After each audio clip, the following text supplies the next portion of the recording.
दोस्तों, जब आप कोई काम करने लगते हैं तो आपके मन में भी क्या कोई भय पैदा होता है? क्या आप भी सोचते हैं यह हो पाएगा कि नहीं हो पाएगा? दोस्तों, शिव शंकर जी हमारे मन की सारी इच्छाएं पूरी करते हैं। हमारे मन में जो जो हम उत्पन्न करते हैं वह वही हमें देते हैं। बस हमें एकचित्त होकर अपने मन में उसका भाव बनाना चाहिए और भगवान शिव जी के आगे हाथ जोड़कर प्रार्थना कर कर उसे पाने के लिए प्रार्थना करनी चाहिए। तो भगवान शिव हमें वह अवश्य देते हैं। लेकिन अगर आपके मन में ये भय रहता है कि ये करने से मुझे वह चीज़ मिलेगी कि नहीं मिलेगी, क्या ये काम मैं कर पाऊँगा या नहीं कर पाऊँगा, इसमें कहीं मुझे हानि ना हो जाए, इसमें मुझे लाभ होगा कि नहीं होगा, अगर हम इन्हीं विचारों से घिरे हुए हैं तो दोस्तों हम आपको एक कथा के माध्यम से ये सब बताएंगे जिससे आपके मन के सारे प्रश्न दूर हो जाएंगे।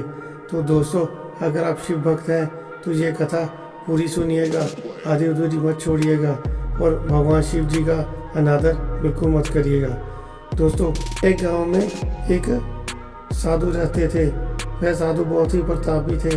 उनके पास दूर दूर से लोग अपनी समस्या का हल लेने आते थे। वह हर किसी की बात सुनकर बहुत ही सूझबूझ से उसे उसका उत्तर देते और वह समस्या हल कर देते। तो वह बहुत ज़्यादा गांव में प्रसिद्ध थे। तो एक बार एक मनुष्य उनके पास आया और उनको बोला, मुझे एक समस्या है और मैंने सुना है कि आप सबकी समस्याओं का हल निकाल देते हैं, तो क्या आप मेरी भी समस्या का हल कर देंगे? तो गुरुजी मुस्कुराए और बोले, आओ पहले बैठो और पानी पियो। गुरुजी ने अपनी कुटिया में उसे बैठाया और उसे पानी पिलाया और फिर उससे पूछा कि बताओ तुम्हें क्या परेशानी आ रही है। तो उसने अपनी समस्या बताई कि गुरुजी, क्या हर व्यक्ति जब भी कोई काम करने लगता है तो उसे उसका भय क्यों होता है कि वह ये काम कर पाएगा या नहीं कर पाएगा? मुझे ये परेशानी आ रही है। मैं भी अगर कोई काम करने लगता हूँ तो मैं ये सोचता हूँ कि वह हो पाएगा कि नहीं हो पाएगा। तो गुरुजी ने कहा, घबराओ मत, मैं तुम्हारी परेशानी का हल कर दूंगा और तुम्हें तुम्हारे सारे उत्तर मिल जाएंगे। उसके बाद तुम्हें कभी भी ये प्रश्न तुम्हारी ज़िंदगी में परेशान नहीं करेगा। तो गुरुजी ने उसे कहा, तुम अभी भूखे लग रहे हो, थोड़ा सा पहले खाना खा लो। गुरुजी ने उसे खाना दिया। खाना खिलाकर उसने कहा, थोड़ा आराम कर लो, मैं फिर तुम्हें तुम्हारी समस्या का हल बताता हूँ। उस युवक ने खाना वाना खा लिया और फिर थोड़ी देर वहीं पर बैठे बैठे वह सो गया। सोए रात हो गई और वह अगले दिन ही जाकर उठा। तो जब वह सुबह उठा उसने देखा कि वह सारी रात गुरुजी की कुटिया पे ही सोया रहा। वह उठा और उसने गुरुजी को प्रणाम किया और क्षमा मांगी कि गुरुजी, खाना खाकर मुझे नींद आ गई थी और मैं यहीं पर सो गया। गुरुजी ने कहा, कोई बात नहीं। गुरुजी ने कहा, चलो अब मैं तुम्हें जंगल की ओर ले चलता हूँ और तुम्हें थोड़ा सा घुमा कर लाता हूँ। तो वह बोला, ठीक है गुरुजी।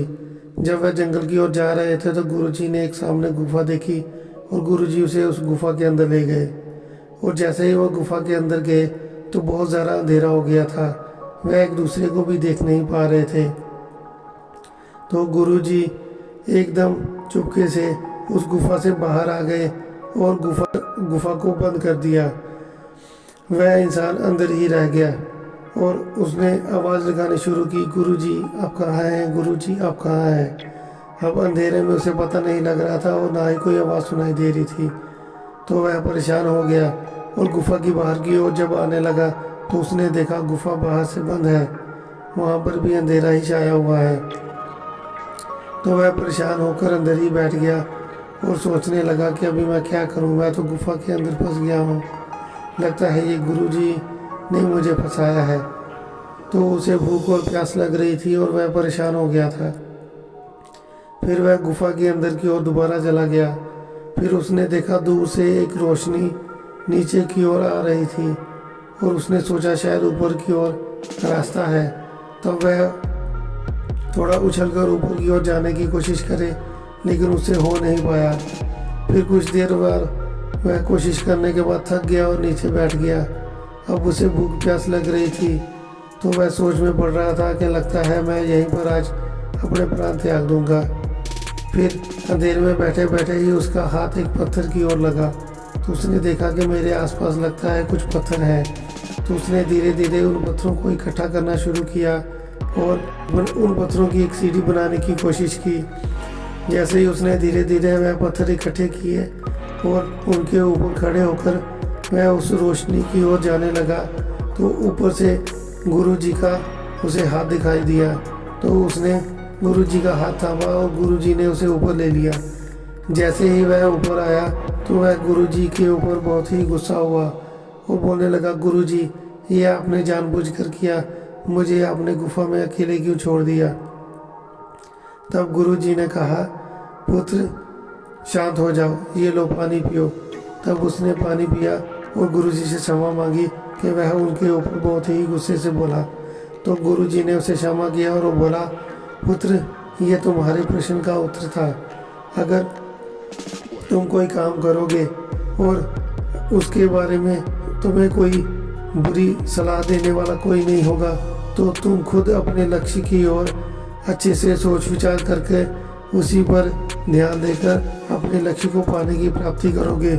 और जब तुम्हारा ध्यान सिर्फ अपने लक्ष्य की ओर ही होगा तो तुम्हें उसमें आने वाली कोई भी रुकावट रोक नहीं पाएगी।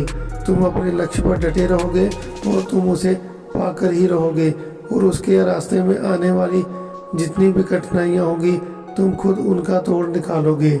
इसी तरह जब एक निशानेबाज कोई निशाना लगाने लगता है, जब कोई तीरंदाज कमांड से जब तीर छोड़ता है, तो वह अपनी एक आंख बंद कर लेता है और उसका ध्यान सिर्फ अपने लक्ष्य की ओर होता है। उसे सिर्फ निशाना ही लगाना होता है। उसका जो लक्ष्य होता है उसे एक आंख से सिर्फ अपना लक्ष्य ही दिखाई देता है और वह उसी लक्ष्य के ऊपर अपना तीर छोड़ता है और उसे लक्ष्य को प्राप्त कर लेता है। तो तुम्हें भी कभी भी अपने जीवन में किसी लक्ष्य को बनाना है तो हमें सिर्फ उस लक्ष्य की ओर ही ध्यान देना है और उसकी प्राप्ति के लिए जो भी हो सके हमें वो करना चाहिए। हमें उसमें रास्ते में आने वाली बाधाओं का हल भी खुद ही ढूंढना पड़ता है। अगर वह हम समाज में से कई व्यक्तियों के पास जाकर उसका हल ढूंढने की कोशिश करेंगे तो वह हमें अलग अलग विचार देकर भ्रष्ट कर देते हैं, जिससे हमें उससे होने वाली हानियों के बारे में सोच सोच कर ही हम भयभीत हो जाते हैं और वह लक्ष्य छोड़ देते हैं। तो उस व्यक्ति ने गुरुजी को प्रणाम किया और बोला, गुरुजी, वाकई में आप हर एक बात को बहुत ही सोच समझकर उसका उत्तर देते हैं। तो वह मनुष्य प्रसन्न हुआ और वह वापस चला गया और उसने गुरुजी से वादा किया कि वह कोई भी लक्ष्य मन में सोचेगा तो उसे प्राप्त करके ही रहेगा। दोस्तों, अगर आपको यह वीडियो अच्छी लगी हो और हमारी दी गई जानकारी आपके जीवन में किसी भी तरह का कोई बदलाव लेके आई हो तो कमेंट बॉक्स में हर हर महादेव ज़रूर लिख दीजिएगा।